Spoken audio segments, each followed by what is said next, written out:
ભૂરિયો દુકાનવાળાને કે ઓટીસ 30 એટલે દુકાનવાળો દેશી માણસ એ સમજો નહીં, પણ આંગળી આમ લાંબી કરી એટલે એને ખબર પડી કે આ જોઈ છે કે ઓટીસ 30. તો દુકાનવાળો કે 94, તો ભૂરિયો કે 1 પીસ 94.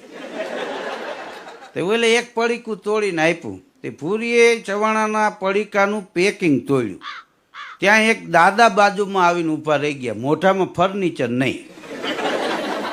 ભૂરીએ ચવાણાની ચપટી ભરીને દાદાને આપી. દાદાએ મોઢામાં નાખ્યું ચવાણું. પછી 1 મિનિટ પછી ભૂરીયો બોલ્યો કે ધીસ ઇઝ ચવાનું. તે દાદા કે નો ચવાણું.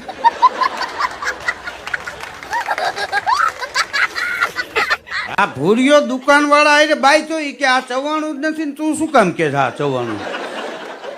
તારા ગામના દાદા કે નો ચવાણું.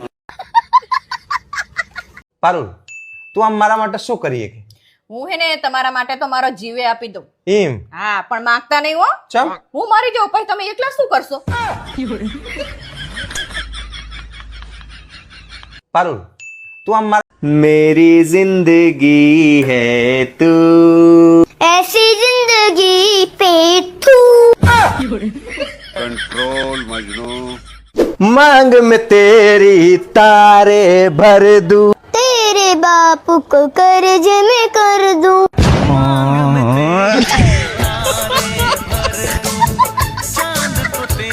मेरी जिंदगी. યુટ્યુબ પર સવાલ છે કે તમારા દાંપત્ય જીવનમાં ખટપટ થાય છે કાકા, અને માફી કોણ માંગે છે? હા, પેલો ટિપિકલ સવાલ આવ્યો. હા તો પણ કોને જવાબ આપો? હા, થાય છે ભાઈ ખટપટ, અને હું જ માંગુ છું માફી. પતી ગયું? એવા આટલામાં પતાવી દેવાનું? દરેકની લાઈફમાં આવું જોઈએ યાર. એવું? સિંગદાણા અને લગન સરખા.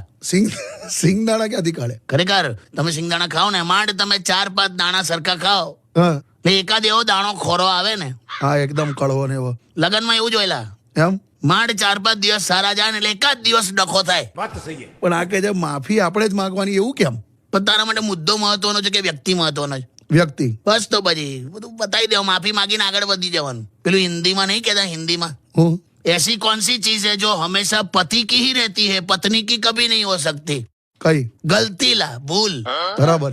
પણ એવું તો હિન્દીમાં એવું પણ કહે છે હું કે આદમી ગલતી કરકે ही सीखता है. એમાં ધ્યાન આપ, એમાં પણ આદમી કીધું છે, औरत નહીં. બધું આપણું જ આવે. ખાલી રાણાજી એક જ એવા હતા કે જેમની સામે કોઈ સ્ત્રીએ માફી માંગેલી. કોણ રાણાજીલા? પેલું નહીં, મુझको રાણાજી માફ કરના, ગલતી મારે સે હો ગઈ. અલા, એ પહેલો ને છેલ્લો એવો પુરુષ જેની સામે કોઈ સ્ત્રીએ માફી માંગી હોય. બાકી પછી તો મેં જોયું જ નહીં એવું કઈ.